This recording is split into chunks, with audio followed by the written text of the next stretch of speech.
السلام عليكم ورحمة الله وبركاته. طبعا الناس بدأت تسأل نخفف للأطفال ولا نعمل إيه؟ الجو بدأ يحرر.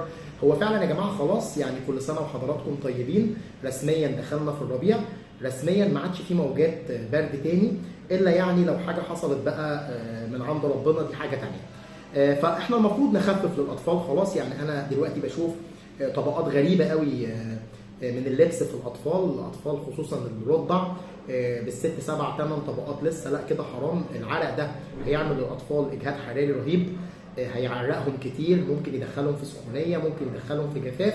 لازم نخفف للاطفال ولازم نهوي الاطفال على قد ما نقدر، بس مش هنلبس صيفي. بمعنى ان احنا هنلبس دلوقتي قد ايه؟ هنلبس خريفي تقريبا كده بالبلدي، هنقول قطعتين بنص كم وقطعه واحده بكم.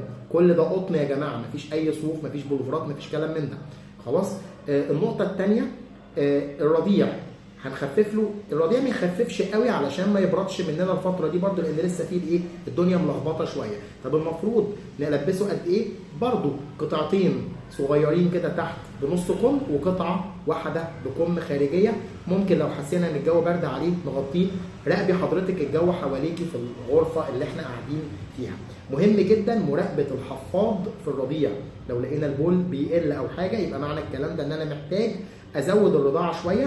او لو الرضيع فوق 4 شهور او 4 شهور ونص ودخلت بالفعل الاكل، يبقى انا لازم اتابع شرب الميه. بالنسبه للاطفال الاكبر شويه، شرب الميه مهم جدا يا جماعه، عشان الطفل ما يهبطش مني او ما يدخلش عندي في اي مشاكل من الجفاف او الكلام ده. شرب عصاير.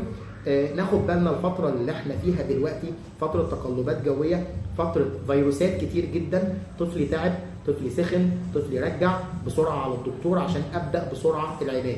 بس اهم حاجه، لو طفلي بدأ يرجع او يسهل بسرعه، ابدا محلول الجفاف قبل ما اروح للدكتور علشان انقذ طفلي. لو بيرجع مفيش مانع ان انا اخد له حاجه للترجيع زي حقن الترجيع على حسب وزن الطفل، زي ما دكتور الاطفال بتاعنا قايل لنا على حسب جرعته، لحد ما اروح للدكتور او المستشفى في اقرب فرصه. وربنا يحفظ اولادنا، وكل سنه وحضراتكم طيبين.